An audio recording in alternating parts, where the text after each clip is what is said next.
In section 3.4, you're solving systems of equations in 3 variables. So now we're not just working in 2 variables, x and y, we have 3, x, y, z. Let's review what a solution is. A solution of such a system in 3 variables is an ordered triple. So not just x, y, but x, y, z. This is called an ordered triple. That makes all 3 equations true.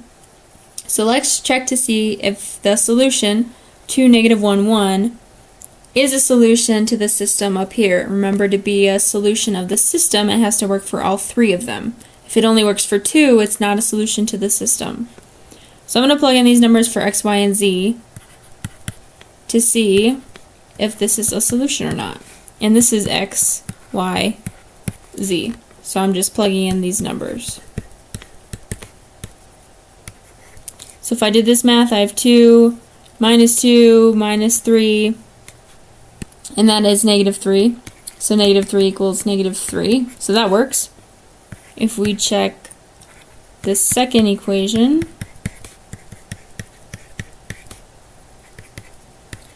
we get 4 plus 5 plus 4, which is 13. So 13 equals 13, so it works for that equation. And to check the last one,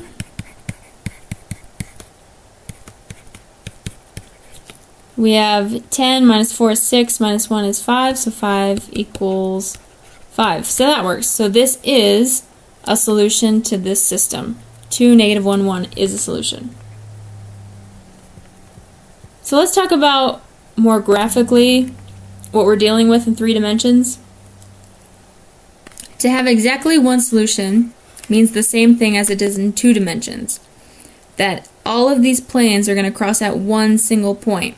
And you see these 3 planes here, because we now have 3 equations, cross at one point, and since it's 3 dimensions, it's not lines, we're working with planes. So if it's no solution, here we can see that all these planes don't cross at one point, these ones don't even cross at all, so both of these are no solution.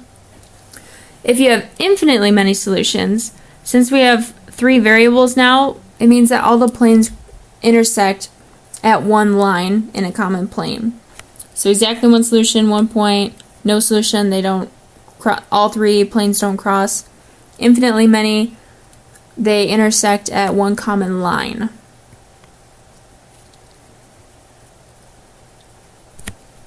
So this is just a note that maybe you want to write down for future reference. As you're solving these, if your variables cancel out and you get a false statement, like 4 equals 0, then the system has no solutions, and this is the same rule that you've learned before. If you have an identity or a true statement, such as 5 equals 5, then the system has infinitely many solutions. So that rule has not changed at all. That's been since Algebra 1. Let's do an actual example. So here we have a system, and we're going to solve for all the variables. The method we use for 3 equations is you need to choose one equation and pair it up with the other 2 first. My suggestion is pick an equation that has a variable with just a 1 in front of it, like this one has a y that's by itself with no coefficient.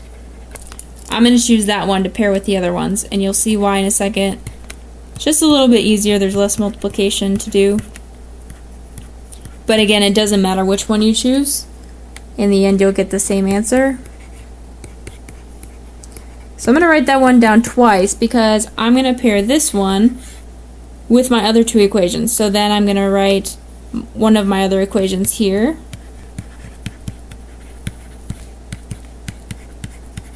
And my other one, the top one, over here. So I take one equation, pair it with the other 2.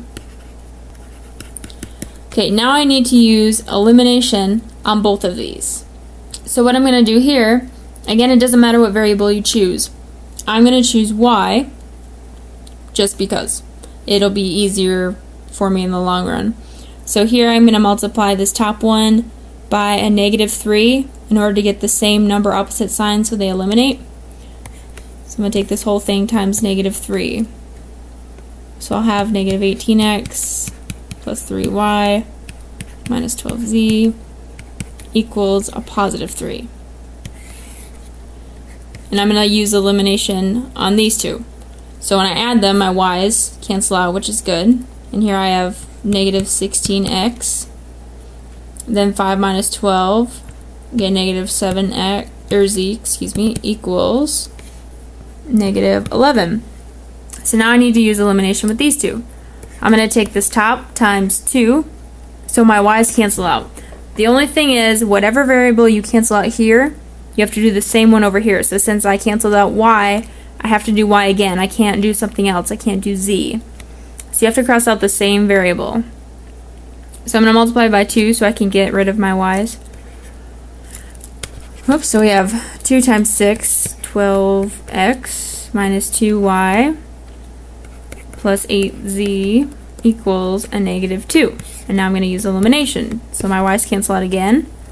Now I have 16x plus 11z equals negative 1. My next step is to take these two new equations that I have, and I'm going to do elimination one more time. But as you can see, it's going to be really easy because I already have a negative 16 and a positive 16. So I'm going to take this equation and I'm going to write it right over here. So I'm just moving it, not doing anything special. Now do elimination, which is easy because it's already set up for you. These are already opposites. So then I have 11 minus 7 is 4z equals negative 12. And now I can solve for c. I divide by 4 and z equals negative 3. So now I have one of my variables. So now to get another one, I'm going to take this z and plug into one of these equations. Because if I plug it into an equation that has 3 variables, like if I plug it up here, I'm not going to be able to solve for my x and y because I still have 2 variables.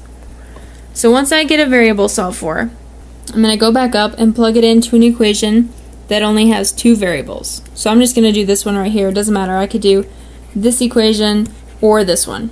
Either one. So I'm going to have 16x minus 7, plug in negative 3 for z.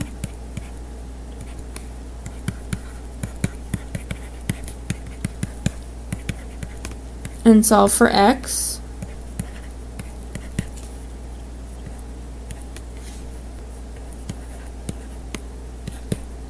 And x is positive 2. So now I have z and x. My last step is to solve for y, so plug it into one of the original ones over here. Doesn't matter which one. I'm going to pick the bottom one just because you'll get the same answer no matter which one you plug it into. Z is negative 3. Now I just solve for y.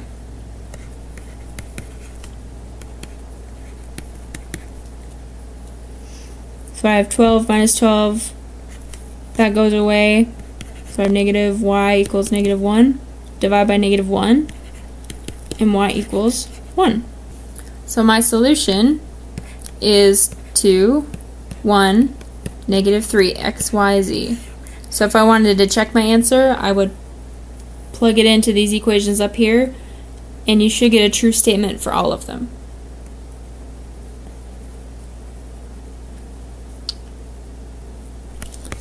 Let's do another example. Again, first step, take one of the equations, pair it up with the other two. I'm going to choose this one because it has less coefficients. That's my method. I just find it to be easier. So I'm going to write that one twice and pair it with the other two.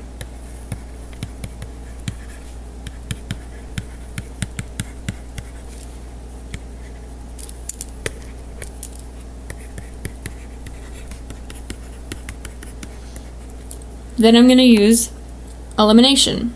So here I'm going to multiply by a negative 3.